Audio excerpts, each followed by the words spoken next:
Bonjour et bienvenue. Beaucoup d'hommes souffrent en silence à cause des troubles de l'érection, des dysfonctionnements sexuels et des troubles de libido. Il est temps d'en parler ouvertement afin de trouver une solution pour soutenir ceux qui souffrent. D'ailleurs, l'Organisation mondiale de la santé a classé les troubles de l'érection comme un problème médical. Dans cette vidéo, je vais vous partager les causes, les symptômes et les traitements des troubles de l'érection. Alors restez jusqu'à la fin de cette vidéo afin d'avoir le maximum d'informations.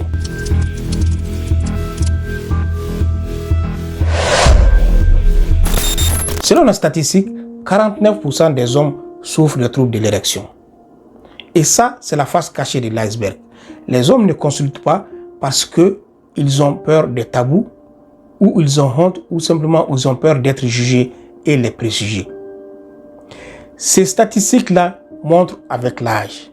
28% des moins de 40 ans ont des troubles de l'érection. 77% des hommes de plus de 65 ans ont aussi des troubles de l'érection. Avant de continuer avec la définition, je vais vous dire, si vous êtes la première fois sur cette chaîne, donnez-moi un petit pouce, abonnez-vous à cette chaîne, notifiez la cloche de notification et partagez nos vidéos. J'ai deux grandes annonces à vous faire.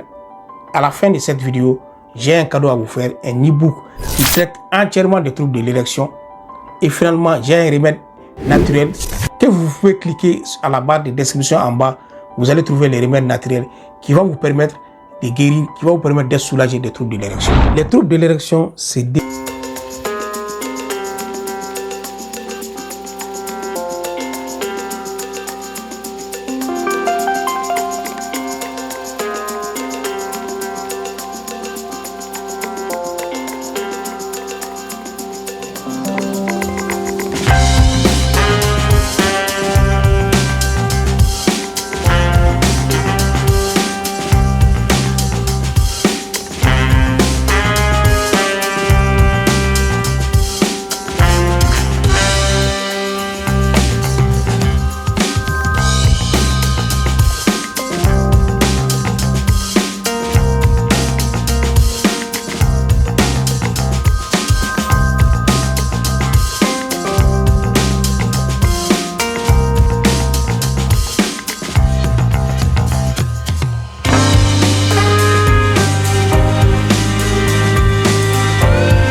synthétique, un médicament en forme de testostérone qu'on peut prendre par la bouche ou qu'on peut faire des injections.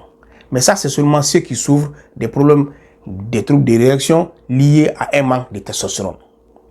D'accord. Donc, ceci étant, il y a des gens qui vont essayer d'avoir du testostérone pour avoir beaucoup plus de performances sexuelles. En ce moment-là, ça, c'est complètement à prescrire. Pourquoi? Parce que quand tu prends beaucoup de testostérone alors que ton organisme n'a pas besoin, cela va freiner la production de testostérone au niveau du cerveau. Parce que le cerveau qui commande la sécrétion du testostérone, qu'on appelle l'hypothalamus, on ne va pas rentrer dans les détails. Donc, quand il y a beaucoup de stéroïdes, qu'est-ce que le cerveau va faire? Le cerveau va se reposer, il ne va pas stimuler encore la production des stéroïdes. Donc, finalement, tu n'auras pas de testostérone parce que tu en as assez. Donc, il ne faut prendre le testostérone que lorsque tu es diagnostiqué que ton trouble de l'érection est dû à un manque de testostérone. Maintenant, nous sommes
les facteurs alimentaires ou nutritionnels.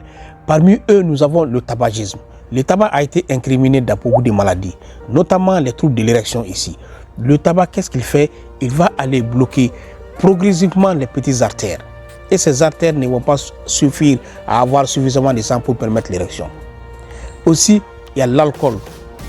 Le taux d'alcool dans le sang a été incriminé comme un facteur de trouble de l'érection parce que l'alcool entraîne un ralentissement du système nerveux central et le cerveau va être endormi et ne peut pas faire sa fonction de régulation des restes de l'organisme. Après, nous avons une grande quantité, la consommation excessive de l'huile, du cholestérol a été aussi incriminée.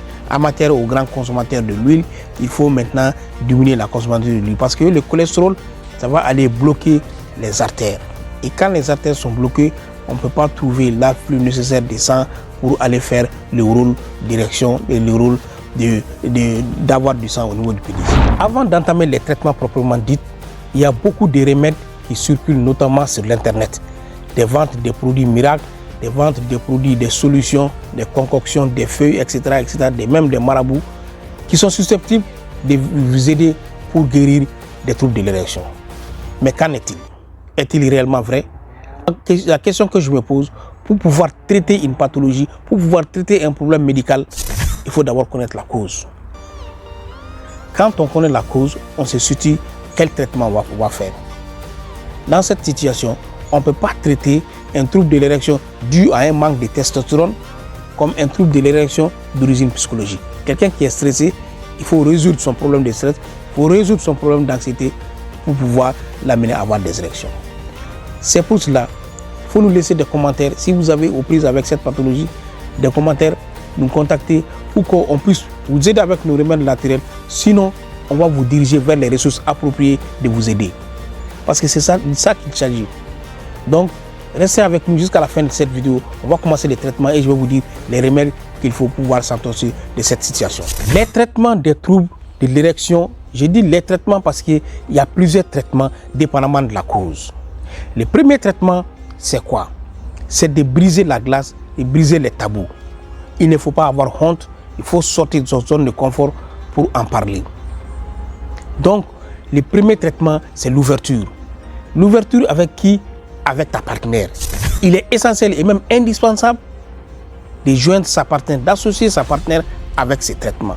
Sinon, le stress va augmenter et l'effet contraire va se produire. La partenaire ou le partenaire va se sentir concerné. S'il est concerné, ensemble, vous allez trouver une solution vers un problème résolu. Parce que qu'est-ce qui se passe dans le couple généralement? Quand la partenaire n'est pas au courant, elle va se sentir coupable. Elle va penser que c'est à cause de elle que tu as des troubles de l'érection. Elle va se sentir non désirée et surtout, elle va penser que le monsieur va aller voir ailleurs. Et ça, qu'est-ce que ça amène? Ça amène une augmentation du stress dans le couple, ça amène une anxiété dans le couple. Et vous savez très bien que tous ces deux facteurs sont des causes des troubles de l'érection. Donc, associer les partenaires ensemble pour aller vers une thérapie cognitivo-comportementale, pour aller voir quelqu'un, un sexologue, ou en tout cas commencer à en parler avec vos partenaires, ça va amener à baisser la tension, à baisser le stress et à baisser l'anxiété. Le premier traitement, c'est le traitement du partenaire. Le traitement des troubles de l'érection dus au stress, c'est de lutter contre le stress. Il n'y a pas d'autre manière. Pour cela, c'est de lutter tout agent qui stresse. D'abord, il faut connaître le facteur stressant. Quand on connaît le facteur stressant, il est facile de faire face et de comprendre son stress. Et en ce moment-là, on peut mieux le gérer. Entre autres, pour lutter contre le stress, il faut faire du sport. Ça ne passe pas par mille chemins. Il faut faire du sport parce que le sport est considéré comme le premier facteur antistressant. Pourquoi? Ça favorise la circulation du sang, ça donne beaucoup plus confiance en soi, ça augmente la musculature. En se faisant le stress, et on doit combattre le stress en faisant du sport.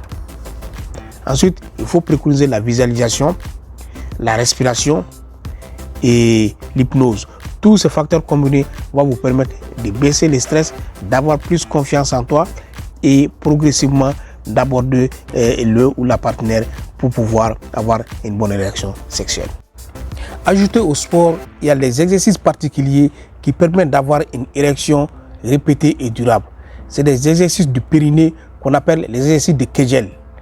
Les exercices de Kegel, ça consiste à renforcer les muscles périnéens et qui participent fortement à l'érection. L'exercice de Kegel, ça consiste à un mouvement répété de la hanche quotidiennement qui permet de renforcer les périnées pour avoir une bonne érection. Dans le traitement des troubles de l'érection, qu'est-ce qu'il faut comprendre? Il faut comprendre que tous les médicaments ou les remèdes naturels qui favorisent la circulation du sang à travers les artères peut être un remède contre les troubles sexuels. Tout médicament ou tout remède naturel qui favorise une vasodilatation, c'est-à-dire une augmentation du calibre des vaisseaux, va être un remède pour les troubles de l'érection. Les Cialis ou le Viagra, les comprimés bleus, se présentent de cette manière. Mais ici, on ne fait pas la publicité de ces médicaments parce que ce sont des médicaments qui ont des effets secondaires très graves et il faut avoir des conditions de santé optimum pour les utiliser. Donc nous, on préconise les remèdes naturels. Parmi les remèdes naturels, je vais vous citer les premiers aphrodisiaques du monde, c'est les ginseng. Les ginseng, on le trouve en comprimé, on le trouve en feuille, on le trouve dans n'importe quel magasin. Le nom c'est les ginseng, c'est les premiers aphrodisiaques du monde.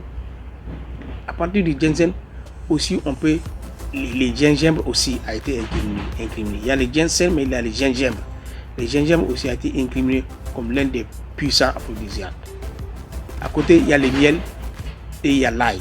Il y a d'autres aphrodisiaques qui ont été cités. Les troubles de l'érection est un sujet vaste, délicat et très important. Laissez-nous un commentaire si vous voulez en savoir plus, parce qu'en 15 minutes, on ne peut pas résoudre tout ce problème. Alors, si vous avez besoin de nos coachings, toujours laissez-nous un commentaire. Ça nous fait plaisir de vous répondre. Il y a aussi la barre de description qui est là.